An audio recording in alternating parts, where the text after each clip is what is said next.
இன்னைக்கு நம்ம பார்க்க போற படத்தோட பேரு மார்க். வாங்க நம்ம சீக்கிரமாவே இந்த படத்தோட கதைக்குள்ள போயிடலாம். படத்தோட ஓப்பனிங்ல பத்ரா அப்படிங்கிற ஒருத்தனை காமிக்கிறாங்க. அவன் ஒரு கேங்ஸ்டர் அப்படிங்கிறது தெரியுது. அப்ப பத்ரா கிட்ட உங்களோட தம்பி ஒரு பொண்ணை கூட்டிட்டு ஓடி போயிட்டான் அப்படின்னு சொல்றாங்க. அப்ப பயங்கர கோவமா கத்த ஆரம்பிக்கிறான். போயிட்டானா அவன் இழுத்துட்டு போன பொண்ணை கண்டுபிடிங்க, அவளை கண்டுபிடிக்க எத்தனை பேரை கொன்னாலும் சரி அப்படின்னு அவனோட ஆளுங்க கிட்ட சொல்றான். அடுத்த சீன்ல எல்லாருமே அவனோட தம்பியை தேடி கண்டுபிடிக்கிறதுக்காக போய்கிட்டு இருக்காங்க. அப்ப பத்ராவோட அப்பா கிட்டையும் கோவமா பேசுறவன் உன்னாலதான் எல்லாமே, நீ தான் அவனை இப்படி ஆக்கிட்ட அப்படின்னு சொல்றான். அப்ப அவரோட தம்பியை கூட்டிட்டு போன அந்த பொண்ணோட அப்பாவையும் அம்மையும் கூட்டிட்டு வந்து கட்டி போட்டு வச்சிருக்கான். அவங்க கிட்டையும் எங்க உங்க பொண்ணு, உன் பொண்ணாலதான் என் தம்பி இப்படி ஆயிட்டான், அவதான் அவனை மயக்க கூட்டிட்டு போயிருக்கா அப்படி சொல்லி இதனாலதான் கல்யாணமே நின்னு போச்சு அப்படின்னு ரொம்பவே கோவமா பேசி உன் பொண்ணு எங்க இங்க வர சொல்லு அப்படின்னு கேட்டு பாக்குறான். அவங்க எதுவுமே சொல்லாதனால ரெண்டு பேருமே ஷூட் பண்ணிடுறான். அடுத்த சீன்ல போலீஸ் ஸ்டேஷன்ல காமிக்கிறாங்க. அப்ப அங்க ஒரு போலீஸ்க்கு ஒரு போன் வருது. அங்க பேசுற இன்ஸ்பெக்டரும் ஸ்டீபன் நிறைய போதை பொருளோட மாட்டிருக்கான். ஸ்டேஷனை பாதுகாப்பா வைங்க, அங்கதான் கூட்டிட்டு வந்துகிட்டு இருக்கேன், அலர்ட் இருங்க அப்படின்னு சொல்லிட்டு இருக்காங்க. அதனால போலீஸ் ஸ்டேஷனே ஃபுல்லா அலர்ட் ஆகுது. அதே மாதிரி அந்த ஸ்டீபனையுமே ஜீப்ல இருந்து கூட்டிட்டு வர போறாங்க. அங்க இருக்கிற போலீஸ் எல்லாமே ரொம்பவே பயப்படுறாங்க. அவ்வளவுதான் நம்ம சாக போறோம், ஸ்டீபனை அரெஸ்ட் பண்ணிட்டாங்க அப்படி மாதிரி பேசிக்கிறாங்க. அதுக்கு ஏத்த மாதிரியே ஸ்டீபனோட ஆளுங்களும் போலீஸ் ஸ்டேஷனுக்குள்ள வராங்க. அப்ப ஸ்டீபனோ எல்லாத்தையுமே மிரட்டுறான். என் மேல கைய வச்சிட்டீங்கல்ல, நீங்க இனிமே யாருமே உயிரோட இருக்க மாட்டீங்க அப்படின்னு மிரட்டுறான். அதே மாதிரி சொன்ன மாதிரியே ஃபுல் ஸ்டேஷனையுமே ஸ்டீபனோட ஆட்கள் கண்ட்ரோல் பண்ணிடுறாங்க. இருக்க எல்லா போலீஸையும் யூனிஃபார்மை கழட்டி அடிச்சு உட்கார வைக்கிறாங்க.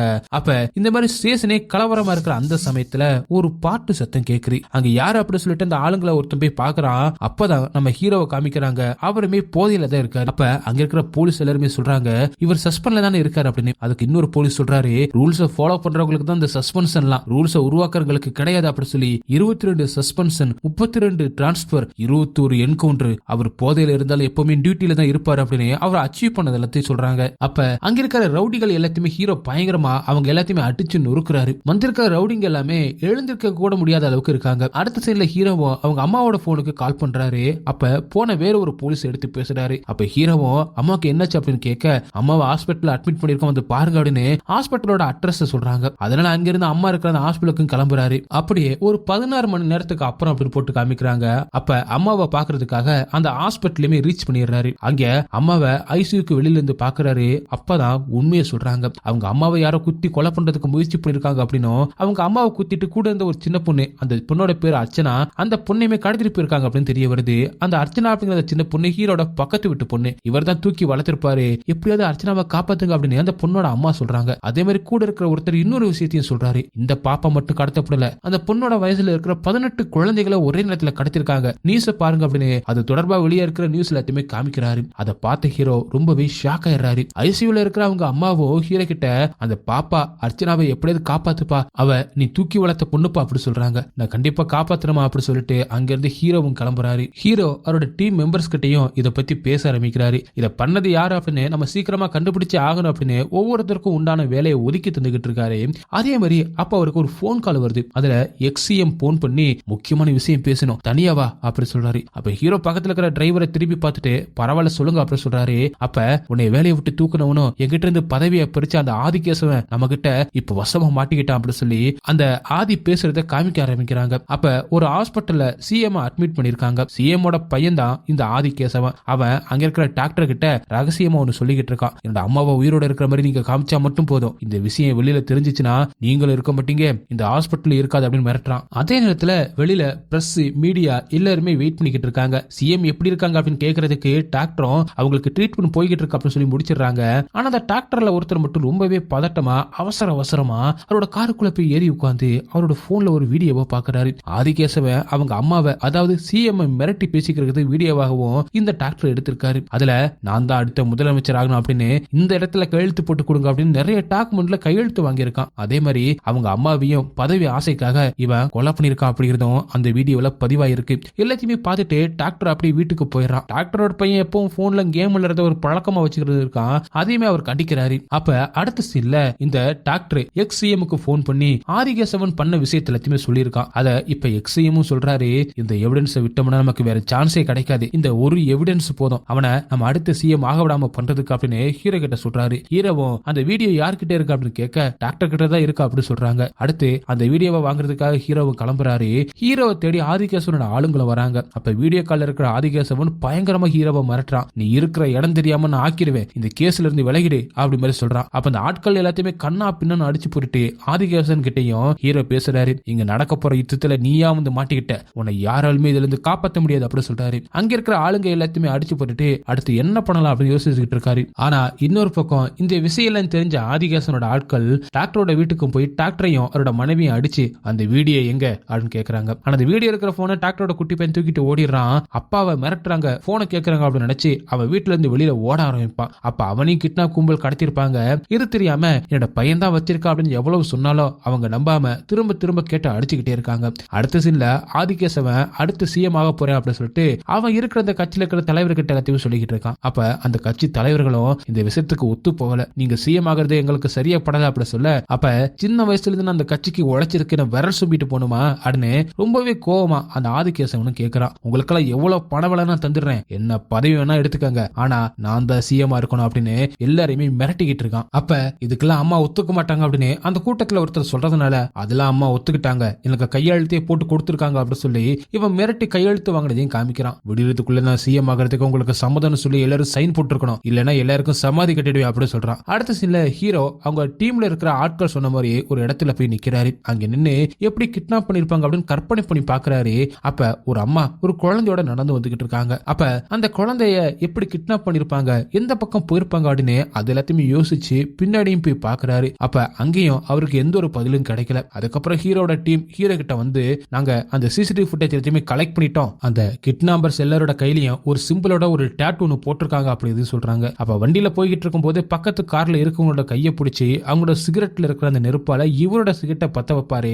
அதே மாதிரி பண்ணும்போது அந்த கார்ல இருக்கிற அவனோட கையிலேயே அதே டேட்டூ போட்டிருக்காது அப்படிங்கிறது கவனிக்கிறாரு. அதனால அந்த காரை ஃபாலோ பண்ணலாம் அப்படின்னு ஃபாலோ பண்ணியே போறாங்க. இன்னொரு பக்கம் பத்ராவோட தம்பி ருத்ரா அவனோட கேர்ள் ஃப்ரெண்ட் கூட தனியா இருந்துகிட்டு இருக்கான். அப்ப அவனோட கேர்ள் ஃப்ரெண்ட் கேக்குறாங்க, காசுல ரெடி ஆயிடுச்சா, நம்ம இந்த ஊரை விட்டு எப்ப போலாம் அப்படின்னு கேக்குறப்ப, என்ன பண்ணாலும் நீ எனக்காக தான் பண்ணுவேன்னு எனக்கு தெரியும் அப்படின்னு சொல்றான். அதுக்கு ருத்ரா, இல்ல இது எனக்காகத்தான் பண்ணேன், எங்க அண்ணன் எப்பவுமே என்னை இன்ஸ்டால் பண்ணிக்கிட்டே தான் இருக்கான், அவனுக்கு நான் யாருன்னு காமிக்கணும், அதனாலதான் இந்த குழந்தைகள் எல்லாத்தையும் கடத்தினேன், அவங்கள வச்சு பணத்தை ரெடி பண்ண உடனே நம்ம இங்கிருந்து கிளம்பிடலாம் அப்படி மாதிரியும் அவங்களோட பிளான பத்தி பேசிக்கிட்டு இருக்காங்க. அடுத்த சீன்ல ஹீரோ கார்ல வந்துகிட்டு இருக்கும்போது அவரை ஒரு போலீஸ் குரூப் மடக்கி பிடிக்கிறாங்க. அப்ப அங்க இருக்கிற ஒரு லேடி போலீஸ், யாரை எதிர்த்து இருக்கீங்கன்னு உங்களுக்கு தெரியுதா, ஹோம் மினிஸ்டரை எதிர்த்துக்கிட்டு இருக்கீங்க, இங்க சஸ்பென்ஸ்ல இருக்கிறப்ப எப்படி இந்த கேஸை ஹேண்டில் பண்ண முடியும் அப்படின்னு சொல்லி ஹீரோவை இந்த கேஸை நடத்துறதை எதிர்த்து பேசிக்கிட்டு இருக்காங்க. நீங்க இனிமே இந்த கேஸை தொடரக்கூடாது அப்படின்னும் அதே மாதிரி ஹீரோவை எதிர்த்து அங்க நிறைய போலீஸ் துப்பாக்கி வச்சு நின்றுகிட்டு இருக்காங்க. ஹீரோ அவங்களையும் மிரட்டி அனுப்பி விடுறாரு. அதனால அந்த ஆதிகேசவன் மினிஸ்டர் கிட்ட சொல்லிக்கிட்டு இருக்கான், இவங்களை அரெஸ்ட் பண்ண சொன்னீங்கல்ல, இப்ப பாருங்க அரெஸ்ட் பண்ண போனவங்களையும் மிரட்டி தான் அனுப்பி வச்சிருக்கான், இவனெல்லாம் போட்டு தள்ளணும், அதனாலதான் நான் சொன்னேன் அப்படி சொல்லிக்கிட்டு இருக்கான். இப்ப பாரு நம்ம டாக்டர் வீட்டுக்கு போய் மிரட்டின அந்த சிசிடிவி ஃபுட்டேஜை எடுத்து திருப்பி நம்மளே லாக் பண்ணிட்டான் அப்படி சொல்லிக்கிட்டு இருக்கான். அப்ப சைட்லயே ஏற்கனவே டாக்டர் வீட்டுக்கு இவங்க எல்லாம் போய் மிரட்டின அந்த சிசிடிவி ஃபுட்டேஜை ஹீரோ ரெக்கவர் பண்ணிட்டான் அப்படின்னு தெரியுது. அதனால ஹீரோவால எதுவுமே பண்ண முடியல அப்படின்னு பேசிக்கிட்டு இருக்காங்க. அடுத்த சீன்ல படத்தோட ஸ்டார்டிங் சீன்ல ஸ்டீவன் அப்படிங்கிற ஒரு கேங்ஸ்டரோட சரக்கு எல்லாத்தையுமே ஹீரோ போலீஸ் ஸ்டேஷனுக்கு கொண்டு வந்ததுனால ஹீரோ மேல ஸ்டீவன் பயங்கர கோவத்துல இருக்கான். அதனால ஆதிகேசவனுக்கு போன் பண்ணி அவனாலதான் என்னோட 200 கோடி சரக்கு எல்லாம் போச்சு, அதனால அவனை போட்டு தரணும் அப்படின்னு முடிவு பண்ணி சொல்றான். அதுக்கு ஆதிகேசவனும் யோசிக்காத போட்டுரு அப்படின்னு சொல்றான். அதனால ஸ்டீவனும் அவனோட ஆளுங்க கிட்ட நிறைய காசை கொடுத்து நான் உங்களுக்கு எல்லாம் கிஃப்ட் தரேன், அவனை யாரு போடுறீங்களோ அவங்களுக்கு இன்னும் பெரிய கிஃப்ட் காத்துக்கிட்டு இருக்கு அப்படின்னு நிறைய பணத்தை காமிக்க, அதுக்கு அவனோட கும்பல்ல இருக்கிற ஒருத்தன் எனக்கு கிஃப்ட் தரலப்பா, யமலோகத்துக்கு லிப்ட் தான் தர, போன முறை அவ அடிச்ச அடியில இருந்து இன்னும் நான் வெளியிலே வரல அப்படின்னு சொல்றாங்க. அப்ப ஸ்டீவனோட வீட்டுல மேரேஜ் ஃபங்க்ஷன் ஒண்ணு நடந்துகிட்டு இருக்கு. அங்கே வர ஹீரோ அந்த ஃபங்க்ஷன்லயும் கலந்துகிட்டு இருக்காரு. அதே இடத்துல தான் கிட்னாப்பரான ருத்ராவும் இருக்கான். அப்ப அங்க இருக்கிற ஹீரோவை பாக்குற ஸ்டீவன், உன்னைத்தான் தேடிக்கிட்டு இருந்தேன், நீ எங்க இருக்குன்னு தெரியுதா அப்படி சொல்லவும் எல்லாருமே ஹீரோவை ஷூட் பண்றதுக்கு கன் எடுக்கிறாங்க. அப்ப ஹீரோவும் ஸ்டீவனோட சரக்கெல்லாம் இருக்கிற அந்த போலீஸ் ஸ்டேஷனுக்கு போன் பண்ணி அங்க இருக்கிற போலீஸை வீடியோ கால் பண்ண வைக்கிறாரு. அப்ப அங்க இருக்கிற போலீஸ் எல்லாருமே ஹீரோ ஒரு கண்ணு அசைச்சா போதும் இங்க இருக்கிற சரக்கு எல்லாத்தையுமே உன் கண்ணு முன்னாடியே கொளுத்திடுவோம் அப்படி சொல்றாங்க. அதனால ஹீரோவை எதுவுமே பண்ண முடியாம என்னோட சரக்கு எல்லாம் வேணும், எதுவும் பண்ணிடாதீங்க அப்படின்னு ஸ்டீவன் சொல்றான். அடுத்த சீன்ல அந்த குழந்தைகளை கடத்தின கடைசியா ஹீரோவோட கூட்டாளியான யோகி பாபுவை ட்ரேஸ் பண்ணிருப்பாங்க. அப்ப கரெக்டா ருத்ராவுக்கு யோகி பாபுவும் போன் பண்றதுனால அந்த காலையுமே ட்ரேஸ் பண்றாங்க. அப்ப ருத்ரா இருக்க இடமும் போலீஸ் இருக்கிற இடமும் ஒண்ணுதான் அப்படி சொல்றாங்க. அதனால தேடவும் ஆரம்பிக்கிறாங்க. இன்னொரு பக்கம் யோகி பாபுவை ஹீரோவும் ஹீரோட டீமும் பிடிக்கிறாங்க. அப்ப உண்மையை சொல்லு, யார் இதெல்லாம் உன்னை பண்ண சொன்னா அப்படின்னு கேட்க, அப்புறம் தான் ருத்ரா அப்படின்னு சொல்றான். ருத்ரா இருக்கிற இடம் எனக்கு எதுவும் தெரியாது அப்படி சொல்லிக்கிட்டு இருக்கான். அப்ப யோகி பாபுவை கன் எடுத்து மிரட்ட ஆரம்பிக்கிறாங்க. அதனால ருத்ராவோட அண்ணன் யாருன்னு தெரியுமா, தேவையில்லாம ருத்ரா மேல கைய வச்சு அவங்க அண்ணன் கிட்ட மாட்டிக்காதீங்க அப்படி சொல்ல, ருத்ராவோட அண்ணன் யாருன்னு சொல்லு அப்படின்னு ஹீரோவும் கேட்க, அப்பதான் யோகி பாபு உண்மையை சொல்ல ஆரம்பிக்கிறாரு. ருத்ராவோட அண்ணன் பேரு பத்ரா, அவ ஒரு மிகப்பெரிய கேங்ஸ்டர் அப்படி சொல்றான். இன்னொரு பக்கம் ஆபீஸ்ல ஹேண்டில் பண்ணிக்கிட்டு இருக்கிற அந்த போலீஸ் குரூப்பும் ருத்ரா இருக்கிற இடத்தை தெரிஞ்சுக்கிட்டு அவனை சுத்தி வளைச்சு போட ட்ரை பண்றாங்க. ஆனா போலீஸ் கிட்ட இருந்தும் ஹீரோ கிட்ட இருந்து தப்பிக்கிற ருத்ரா அவனோட இடத்துக்கு போய் ஒளியறான். அப்ப ருத்ராவுக்கும் அந்த லேடி போலீஸுக்கும் சண்டை வருது. அதுல போலீஸ் ஒருத்தரோட கழுத்துல கத்திய வச்சு என்னைய ஃபாலோ பண்ணி வந்தீங்கன்னா இவனை கொன்றுவேன் அப்படின்னு ருத்ரா சொல்ல அதை கேட்காம அந்த லேடி போலீஸ் துப்பாக்கி நீட்டிக்கிட்டு இருக்காங்க. அதனால கோவப்பட்ட ருத்ரா அந்த போலீஸோட வயிற்றிலே 4-5 முறை குத்திடுறான். அதனால வேற வழி இல்லாம துப்பாக்கி எல்லாத்தையுமே கீழே போட்டுறாங்க. அங்கிருந்து ருத்ராவும் தப்பிக்கிறான். திரும்பவும் யோகி பாபு கிட்ட போயிட்டு ஹீரோவும் அவன் எங்க ஒளிஞ்சிருக்கான உண்மையை சொல்லு அப்படின்னு கேட்க யோகி பாபு ருத்ராவுக்கு போன் பண்றான். என்னை நீ காட்டி கொடுத்தனா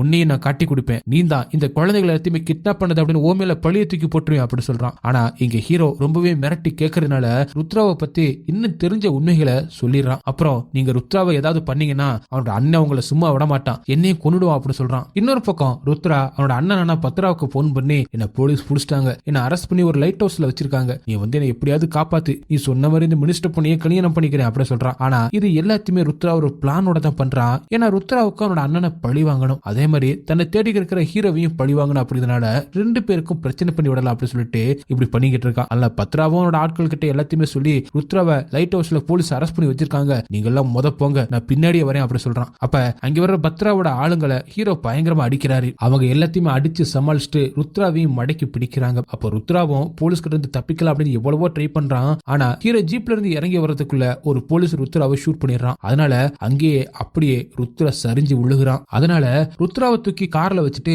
வேகமா கிளம்புறாரு ஹீரோ. உண்மையை சொல்லு, அந்த 18 குழந்தைகளை எங்க வச்சிருக்கா அப்படின்னு கேட்கும்போது ருத்ரானால பேச முடியல. அதே மாதிரி என்னோட உயிரை காப்பாத்துங்க சொல்றேன் அப்படின்னு சொல்றான். அதனால வேகமா ஹாஸ்பிட்டலுக்கு போலாம் அப்படின்னு போற வழியிலேயே ருத்ரா இறந்துடுறான். இன்னொரு பக்கம் அந்த குழந்தைகள் எல்லாத்தையுமே காமிக்கிறாங்க. அதுல ஒவ்வொரு குழந்தைய மூச்சு திணறி மயங்கி விழுக ஆரம்பிக்குது. இன்னொரு பக்கம் ருத்ராவை தெரிய அவனோட அண்ணன் பத்ராவும் ஸ்பாட்டுக்கு வந்துகிட்டு இருக்கான். இப்ப ஹீரோக்கு என்ன பண்றதுன்னு தெரியல, ரொம்பவே குழப்பமான ஒரு சூழ்நிலையில இருக்காரு. அடுத்த சீன்ல ஆதிகேசவன் அவனோட அம்மா இறந்துட்டாங்கன்னு, அதாவது சிஎம் இறந்துட்டாங்க அப்படின்னு அதிகாரப்பூர்வ அறிவிப்பை வெளியிடுறான். இன்னொரு பக்கம் அந்த குழந்தைகள்லாம் பசியில ரொம்பவே வாடி அங்க ஏதாவது சாப்பிட கிடைக்காது அப்படின்னு ஏங்கிக்கிட்டு இருக்குங்க. இன்னொரு பக்கம் ஹீரோட அம்மா கிட்ட அர்ச்சனாவை கண்டுபிடிக்கலனா நான் செத்துருவேன் அப்படின்னு அந்த குட்டி பொண்ணோட அம்மா சொல்லி அழுதுகிட்டு இருக்காங்க. ஹீரோ அந்த குழந்தைகளை தேடுற முயற்சியில தீவிரமா இறங்கிட்டாரு. அப்ப ஹீரோக்கு ஆப்போசிட்டா இருந்த அந்த போலீஸ் டீமும் இந்த மாதிரி ஃப்ராட் பண்ணி பதவிக்கு வரப்போற அந்த ஆதிகேசவனுக்கு வேலை செய்யறதை விட ஹீரோ கூடயே சேர்ந்து அந்த குழந்தைகளே தேடலாம் அப்படின்னு அவங்களால முடிஞ்ச உதவியை பண்ணிக்கிட்டு இருக்காங்க. அப்ப அவங்க கலெக்ட் பண்ண எவிடன்ஸ் எல்லாத்தையுமே கொடுக்கறாங்க. அதுல ருத்ரோட போன்ல இருக்கிற கால் ஹிஸ்டரியை ட்ராக் பண்ணி பார்த்ததுல அதுல இருந்து ஹீரோக்கு சில தகவல் கிடைக்குது. அதுல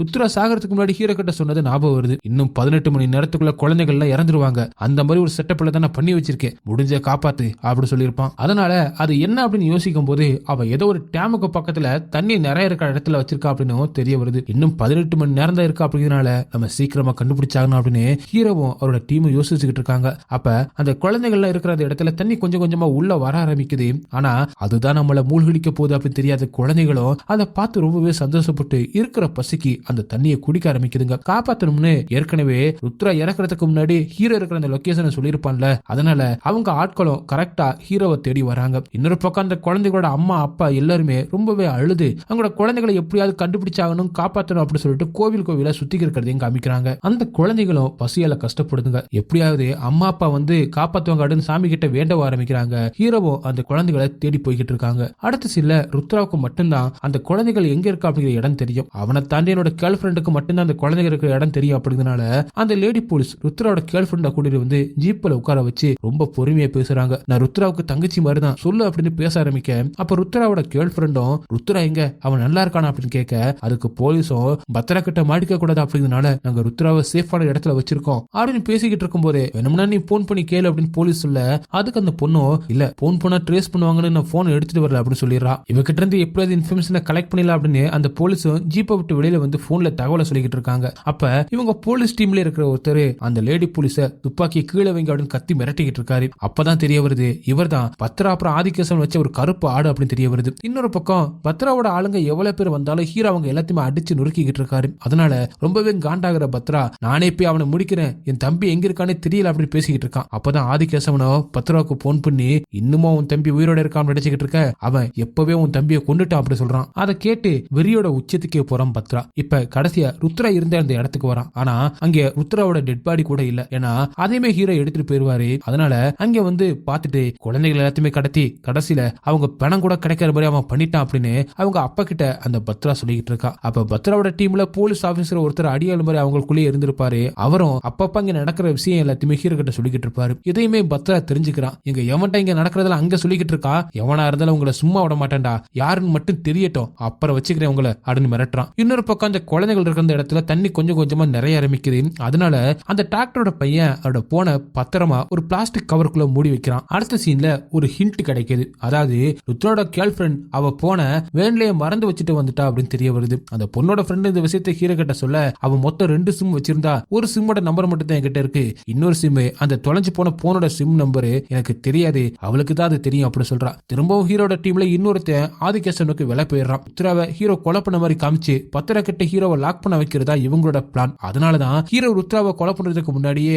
இந்த ஆள் அவனை ஷூட் பண்ணிருப்பான். அதனால ருத்ரா கூட இருக்கிற கேர்ள் ஃபிரெண்டையும் ஷூட் பண்ணி அந்த நம்பரை சொல்லு அப்படின்னு கேட்கறான். இவங்க போறதுக்கு முன்னாடியே அந்த டாக்டர் பையன் கிட்ட இருக்கிற அந்த வீடியோவை வாங்கணும் அப்படின்னு சொல்லிட்டு தான் இந்த ஆதிகேசனோட ஆள் இப்படி பண்ணிக்கிட்டு இருக்கான். அதே மாதிரி பத்ராவுக்கு போன் பண்ணி ஹீரோட டீமை பத்தி தெரிஞ்ச உண்மை எல்லாத்தையுமே சொல்றான். ருத்ரோட பாடி எங்க இருக்கா அப்படிங்கிறதையும் பத்ராவோட டீம்ல இருக்கிற அந்த போலீஸ் யாரு அப்படிங்கிறதையும் எல்லாத்தையுமே சொல்லிடுறான். அதனால பத்ராவும் டெட் பாடியை எடுத்துட்டு போயிட்டு அவங்க டீம்ல இருக்கிற போலீஸையும் யாருன்னு கண்டுபிடிச்சு 2 பேருமே ஷூட் பண்ண ரெடியா இருக்கான். அப்ப ஹீரோக்கு போன் பண்ணி உன்னோட டீம்ல இருக்கிற ஒவ்வொருத்தையும் தோலை உரிச்சு இந்த லைட் ஹவுஸ்ல தொங்க விட போறேன் அப்படின்னு சொல்றான். ஆனா இதுக்கு முன்னாடியே ஹீரோ இவங்க கூட இருக்கிற அசோக் அப்படிங்கிற இவங்க ஃபேமிலியில இருக்கிற ஒருத்தரையே பத்ராவோட அப்பாவோட தலையில துப்பாக்கி வைக்க சொல்றான். ஏன்னா ருத்ராவுக்கு இவன் தான் குழந்தைகளை கடத்துற அந்த பிளான் எல்லாத்தையுமே போட்டு கொடுத்திருப்பான். அதை வச்சு பிளாக்மெயில் பண்ணி இவங்க குடும்பத்துக்கு எதிராகவே அசோக செயல்பட வச்சிருப்பாரு ஹீரோ. இப்ப பத்ரா டீம்ல இருக்கிற அந்த போலீஸும் இவனை ஷூட் பண்ண ரெடியா இருக்காங்க. இப்ப என்ன பண்றது அப்படி தெரியாம பத்ரா ஒரு பிளான பண்ணி அந்த அசோக் கிட்ட இருந்து அந்த துப்பாக்கியை டக்குன்னு வாங்கி கண்ணா பின்னான்னு எல்லாத்தையுமே சுட்டு தள்ளுறான். அதுல பத்ராவோட அப்பா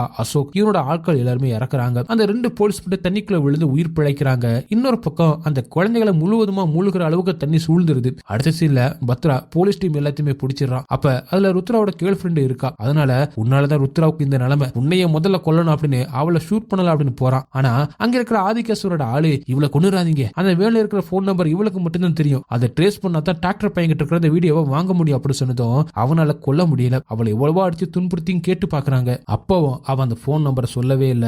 அப்ப அங்கே வர ஹீரோ போலீஸ் டீம் எல்லாத்தையுமே காப்பாத்தி அங்க இருக்கிற பத்ரோட ஆளுங்க எல்லாத்தையுமே பயங்கரமா அடிச்சு கொள்றாரு. அப்ப கடைசியா பத்ராவுக்கு ஹீரோக்கும் பயங்கரமான ஒரு சண்டை நடக்குது. அதுல 2 பேரும் ரொம்பவே மோசமா அடிச்சுக்கிறாங்க. கடைசியில பத்ராவை கொடூரமா அடிச்சு அவனை அந்த லைட் ஹவுஸ்ல தொங்க விடுறாரு ஹீரோ. இப்ப ஹீரோவும் திரும்பவும் ருத்ரோட கேர்ள் ஃபிரெண்ட் கிட்ட ரொம்ப பொறுமையா கேட்டு பாக்குறாரு. ஆனா அவ உயிருக்கு போராடி இருக்கிற அந்த நிலைமையில இருக்கா. ரொம்பவே கெஞ்சியும் அந்த குழந்தைங்க என்ன தப்பு பண்ணாங்க, அவங்களுக்காக மட்டும் அந்த போன் நம்பரை எப்படியாவது சொல்ல தயவு செஞ்சு அப்படின்னு சொல்ல அவ்வளவு கெஞ்சி பார்த்ததுக்கு அப்புறமா அவ கடைசியில அந்த போன் நம்பரை சொல்லிட்டு இறந்தும் போயிடுறா. அந்த போன் நம்பருக்கு ஹீரோட டீமும் ஹீரோவும் கால் பண்ணி பாக்குறாங்க. ரொம்ப நேரம் ஆகி யாருமே எடுக்கல. அப்ப அந்த குழந்தைகள் எல்லாருமே தண்ணி அதிகமானதுனால அந்த வேன் மேல சிலரும் உட்கார்ந்துகிட்டு இருக்காங்க. அப்ப அந்த போனும் வேனுக்குள்ள இருந்ததுனால டாக்டரோட பையன் அந்த போனை வந்து எடுக்கிறான். எங்களை காப்பாத்துங்க அப்படின்னு வீடியோ கால் பண்ணி அங்க இருக்கிற எல்லாத்தையுமே காமிக்கிறான். அதுக்கப்புறம் அங்க போற ஹீரோ அந்த குழந்தைகள் எல்லாத்தையுமே ஒரு வழியா காப்பாத்துறாரு. அடுத்த சீன்ல ஆதிகேசவன் கிட்ட ஹீரோ சார்பா ஒரு போலீஸ் பேசுறாரு. ஹீரோ உங்களை பாக்கணும் அப்படின்னு சொல்றாரு. அப்படின்னு சொல்ல அதுக்கு ஆதிகேசவனும் அவன் எதுக்கு என்ன பாக்கணும்ன்றான் அப்படின்னு கேட்கும்போது தப்பு பண்றவங்க எல்லாம் மன்னிக்கிறது மார்க்கோட குணம் அப்படின்னு அந்த போலீஸ் சொல்லிக்கிட்டு இருக்காரு. இப்ப 11 மணிக்கு சிஎம் ஆபீஸ்ல ஆதிகேசவன் பதவி ஏற்கிற நாள். அப்ப வேணா அவனை வர சொல்ல அப்படின்னு ஆதிகேசவன் சொல்ல அதே மாதிரி மேடையில பதவி ஏத்துக்கிட்டு இருக்கும் போது எல்லாருக்கும் முன்னாடியும் ஆதிகேசவன் அவங்க அம்மாவை கொண்ட அந்த வீடியோவை ஹீரோ டெலிகாஸ்ட் பண்றாரு. அதெல்லாம் பாக்குற மக்கள் அவனோட உண்மையான முகத்தை தெரிஞ்சுக்கிறாங்க. அவன் பதவி ஏற்கிறது நிக்குது. கடைசியில ஹீரோ ஆதிகேசவனோட கிரிமினல் ஆக்டிவிட்டியை வெட்ட வெளிச்சமாக்கிறாரு. இதோட இந்த படமும் முடியுது. ஓகே காய்ஸ், இந்த படம் உங்களுக்கு எந்த அளவுக்கு பிடிச்சிருந்துச்சு அப்படின்னு சொல்லிட்டு கமெண்ட்ல சொல்லுங்க. உங்களுக்கு இந்த வீடியோ பிடிச்சிருந்துச்சுன்னா உடனே ஒரு லைக்கை தட்டி விட்டுட்டு மறந்துடாம உங்க ஃப்ரெண்ட்ஸுக்கு ஷேர் பண்ணுங்க. அப்படி நம்ம சேனலை சப்ஸ்கிரைப் பண்ண மறந்துடாதீங்க. நெக்ஸ்ட் வீடியோல மீட் பண்ணலாம். By guys.